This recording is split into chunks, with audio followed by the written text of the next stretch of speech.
Avant la fête de la Pâque, sachant que l'heure était venue pour lui de passer de ce monde à son Père, Jésus, ayant aimé les siens qui étaient dans le monde, les aima jusqu'au bout.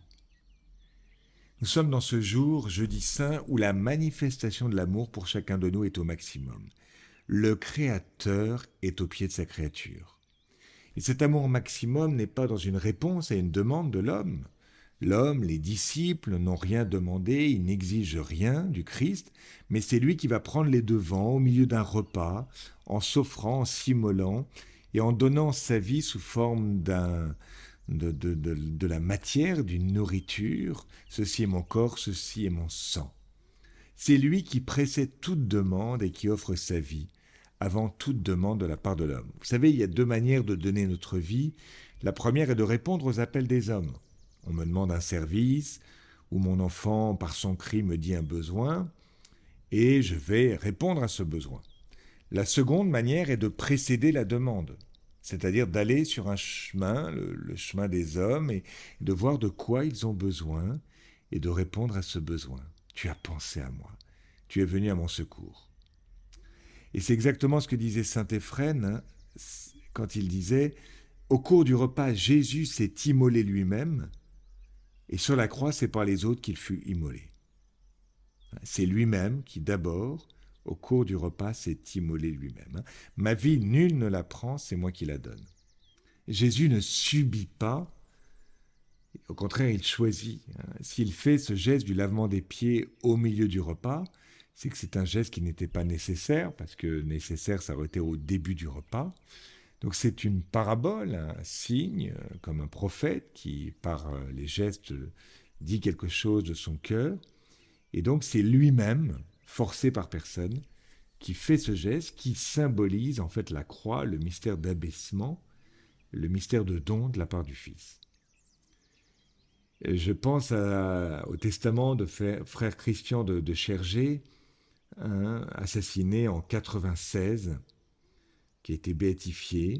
Il disait ceci: s'il m'arrivait un jour, donc frère Christian, moine de Tibérine, s'il m'arrivait un jour, et ça pourrait être aujourd'hui, d'être victime du terrorisme qui semble vouloir englober maintenant tous les étrangers vivant en Algérie, j'aimerais que ma communauté, mon Église, ma famille, se souviennent que ma vie était donnée à Dieu et à ce pays, qu'ils acceptent que le maître unique de toute vie ne saurait être étranger à ce départ brutal, qu'ils prient pour moi. Comment serais-je trouvé digne d'une telle offrande? Si nous pouvions vivre, nous aussi, en tenue de service, dans une grande écoute à l'Esprit Saint pour offrir notre vie de manière juste. Je pense évidemment à ceux qui dépensent leur vie pour les autres, alors que les autres n'exigent rien, mais qui se dévouent pour un époux, une épouse qui est malade, et qui peuvent extérieurement se dire mais non, c'est leur vie est volée par rapport à tel sacrifice qu'ils doivent faire pour autrui, telle personne de leur famille qui est malade. Eh bien, si cette situation, en fait, qui n'a pas été choisie, est choisie dans le cœur, eh bien, à ce moment-là, je peux dire comme le Christ, ma vie, nul ne la prend, c'est moi qui la donne. C'est parlant aussi pour nous les prêtres. Le gros de notre temps devrait être consacré à des hommes qui ne demandent rien et nous faire inventifs. En effet, on peut parfois se replier sur notre mission au lieu d'inventer l'offrande. Se donner en nourriture, c'est se mettre à la disposition de quelqu'un et ne rien garder pour soi. La nourriture est mangée, ne rien réclamer. Le don, ce don du Christ, en fait, il est communion. Comme je vous ai dit, il faut passer de la demande au don, et ensuite il faut passer du don à la communion. Ce service, ce lavement des pieds, cette nourriture, ceci est mon corps, ceci est mon sang, nous fait passer de faire des choses pour l'autre à être avec l'autre. Le sacrement, l'Eucharistie ou le lavement des pieds, qui n'est pas un sacrement, mais qui a été parfois appelé sacrement du frère, est lié au toucher, c'est-à-dire il est lié à la réciprocité. Le toucher, c'est le plus réciproque de tous les sens, beaucoup plus que la vue. Il peut y avoir un toucher qui soit invasif, rapace ou cupide, mais quand il est doux, il est réciproque. On peut voir sans être vu, on peut entendre sans être entendu, on peut sentir et ne pas être senti, mais on ne peut toucher vraiment sans être touché. Jésus touche le corps de l'autre. Jésus, avec son corps, touche mon corps dans l'Eucharistie. C'est donc l'expression de la réciprocité de l'amour. C'est le plus physique des sens, et pourtant il nous ouvre à l'amour et à la compréhension de cet amour.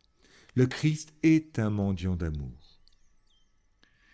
Certes, le jeudi saint, il m'a aimé au passé, mais en ce jour, il m'aime. Il se rend présent, il rend présent l'événement passé. Le Christ est sensible. Nous fêtons les 350 ans du Christ qui apparaît à Marguerite Marie à Paray-le-Monial. En montrant son cœur, il montre cette sensibilité. J'ai ce désir de communion. Puissions-nous en ce jeudi être attentifs à nous-mêmes, donner notre vie avant qu'on nous la prenne et la donner jusqu'au bout pour que on puisse vivre avec celui à qui on la donne une communion, une réciprocité extraordinaire à l'image du Père et du Fils. Le Père est en moi comme je suis dans le Père.